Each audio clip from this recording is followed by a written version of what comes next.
Masukkan ke dalam surga. Ngasih minum anjing aja masuk dalam surga, apalagi ngasih minum tamu. Ini keringlah bibir awak. Pas awak bilang mau pulang, kok gitu pulang mas? Jangan dulu Pak Ustadz, air baru nih masak di belakang. Kok gitu pulang lah, udah setengah jam ngobrol dah. Pulanglah saya Ustadz. Jangan dulu Pak Ustadz, anak saya ngejar-ngejarkan ayam tadi gitu. Patutlah tak dimasak, orang cuma suruh ngejar. Anak saya suruh ngejar-ngejarkan ayam dari tadi Pak Ustadz. Iyalah dikejar terus, bukan suruhnya tangkap. Coba kau kejar-kejarkan ayam itu dulu nak gitu. Datang tamu hari Rabu pagi pengajian, habis Rabu kedua masjid, Rabu ketiga Muwahhidul Ummah, Rabu keempat dekat kubur. Habis ngaji subuh jam 7 sarapan pagi lontong di rumah kayu. Tamu-tamu yang datang sarapan lontong, itu yang bisa saya kasih. Kasih minum teh, kasih air putih, kasih makan lontong. Supaya apa? Supaya turun rahmat Allah Subhanahu wa ta'ala. Saya tak bisa ngasih lontong Pak Ustadz, teh manis. Teh manis tak bisa, air putih. Air putih tak bisa, parah kali. Apa lo susahnya air putih? Berapa 1 galon sekarang? 5.000. Nggak ada gelas Pak Ustadz, suruh dia buka udah, tuang.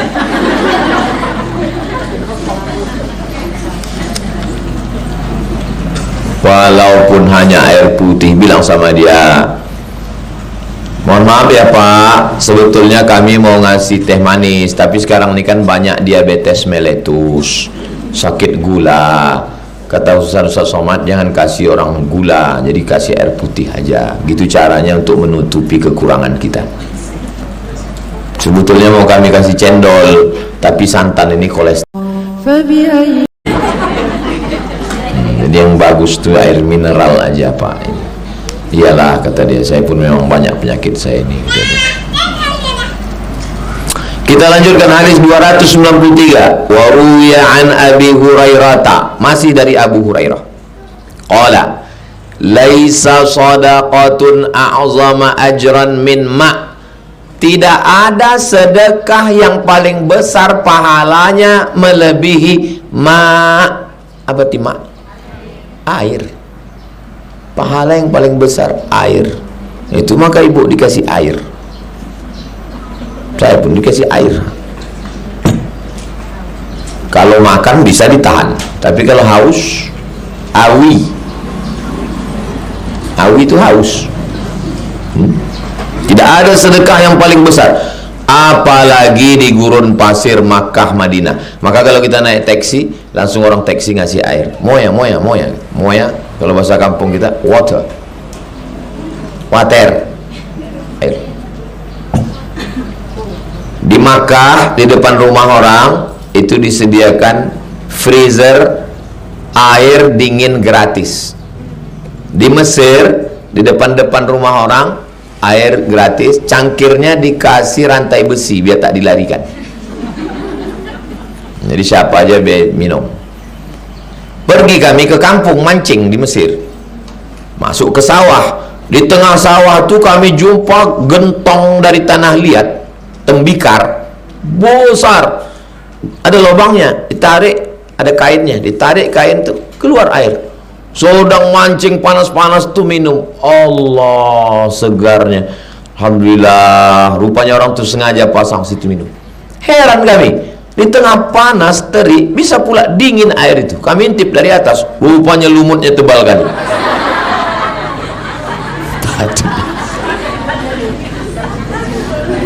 Patutlah, udah minum kenyang. Makanya akan datang tengok dulu.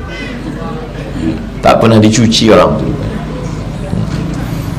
Tamu datang jangan tanya berangkat jam berapa, pulang jangan tanya, kasih air dulu. Maka saya pesan santri, Ustaz Somad tu ceramah aja tu ngajar, tanya santri ini. Santri ini ganti-gantian untuk menyambut tamu, dipasang pakai jadwal. Tamu datang jam 10, 9.30 air sudah siap. Supaya apa? Datang, minum, makan kue. Kalau pas jam makan, habis makan baru cerita, baru yang sesudah makan. Jangan ditanya orang ngobrol itu ini, hilang selera dia. Begitu datang langsung ditanya, apa masalah kita? Untung tamu tak ngomong masalah kita, Pak, air mana, kata dia. Nah, jadi santri-santri ini bukan saya ajar hadisnya belakangan, prakteknya duluan, barulah paham kalian. Oh, begitu rupanya yang diamalkan Ustadz selama ini. Jangan omong doang. NATO, no action, talking only. Bercakap aja. Alah, Ustaz Somad tuh ngomong aja, kasih air. Kami bertamu ke rumahnya, kering batang leher, macam gurun pasir, tak ada air keluar. Kasih air minum. Datang ke rumah kayu, datang ke kelas, datang ke rumah homa, kasih air minum. Habis air minum baru cerita mau dibawa kemana hubungan kita.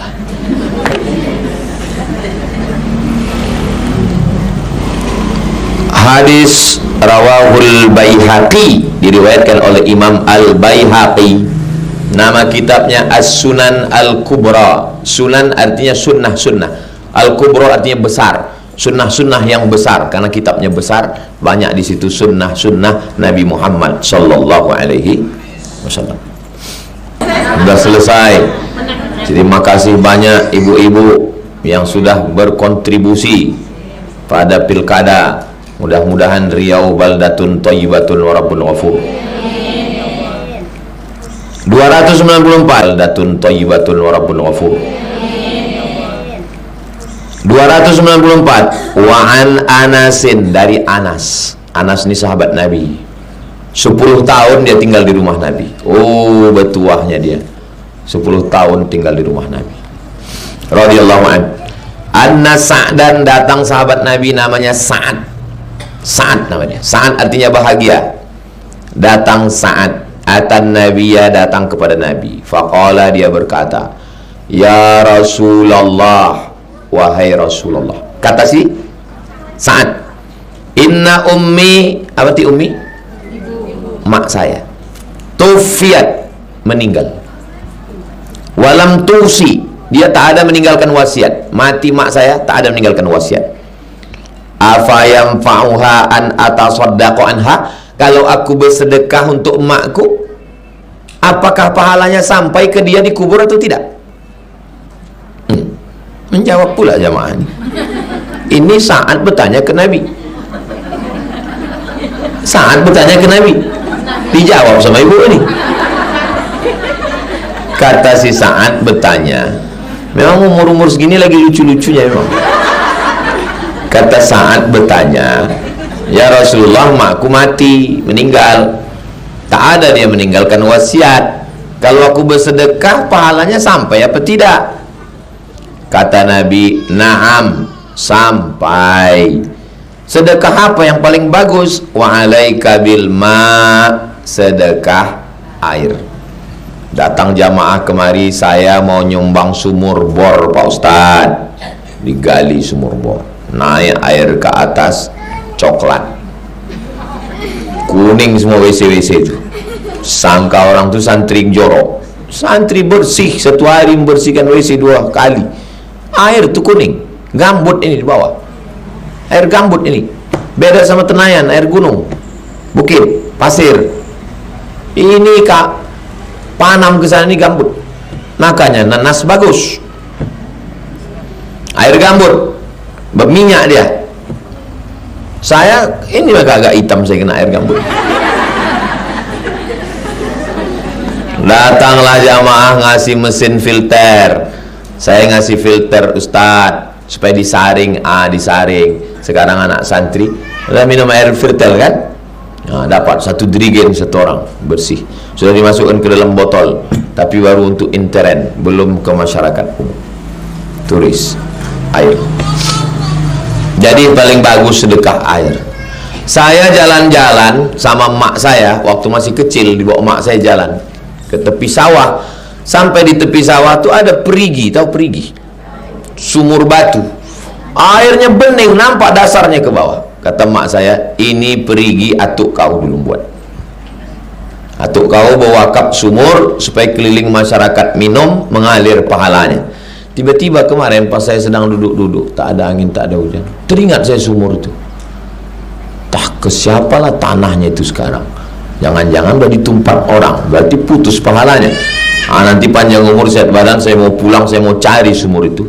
Kalau masih ada, saya beli tanahnya, saya mau buatkan wakaf almarhum atuk saya supaya mengalir pahalanya. Kalau belum ada, payah orang menimba, pasangkan mesin, colokkan, buatkan toilet supaya kalau ada orang habis makan kepedasan mencret bisa dia singgah daripada terciri ini jalan. Ada yang mau mandi, ada yang mau minum, ada yang mau sholat, wakaf. Jadi atuk-atuk kita dulu paham tentang wakaf sumur. Ibu kalau ada ayah ibunya model begitu, cari sumur. Saya ada sumur almarhumah ibu saya, mau saya cari nih Pak Ustadz. Sumur apa? Kabarnya ada emas 3 kilo di situ. Suatu malam saya bermimpi berjumpa sama Habib. Kata Habib ini waktu saya sedang tidur, sumur Syekh Abdurrahman ada batunya, katanya. Bangun saya, bangun pagi. Syekh Abdurrahman itu meninggal tahun 1941. Cucunya yang masih hidup masih ada sekarang, umur 90. Saya telepon, assalamualaikum mak. Ya, betul Syekh Abdurrahman ini punya sumur. Iya, katanya. Betul di dalam sumur itu ada batu. Iya. Oh, berarti betul mimpiku tadi malam. Sebesar apa batunya? Sebesar periuk. Muncul kalau pas sedang surut. Apa kelebihan sumur itu? Orang gila disiramkan air dari sumur itu 40 kali timba, sehat. Oh, mana sekarang sumur itu? Tak tahu. Entah udah tumpat, tertutup, lumpur, Allahu a'lam. Panjang umur sehat badan, mau saya cari juga sumur itu. Untung sedang membahas sumur nih, ingat saya sumur.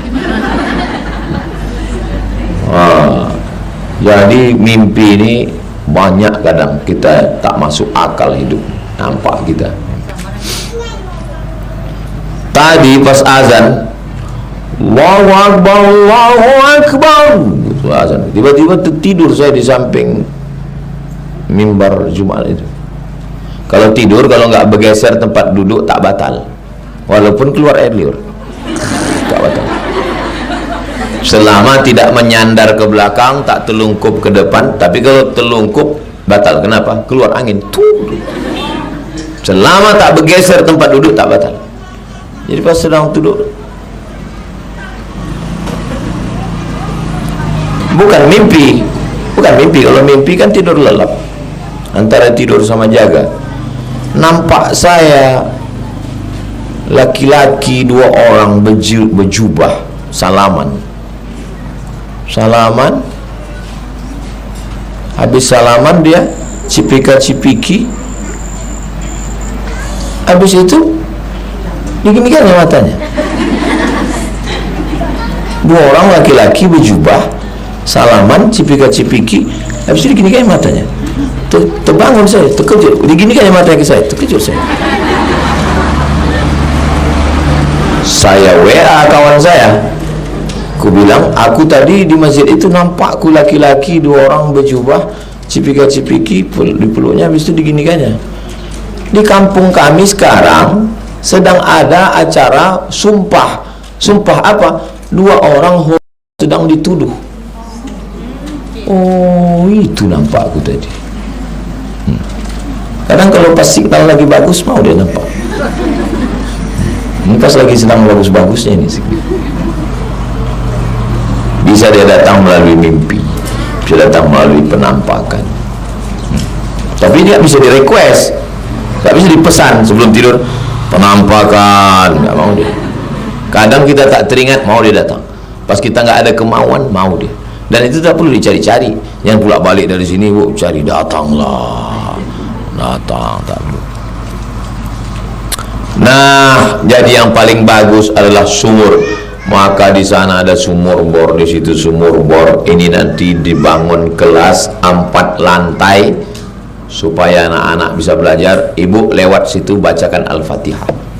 Ya Allah, cepatlah selesai pembangunan kelas ini. Al-Fatihah.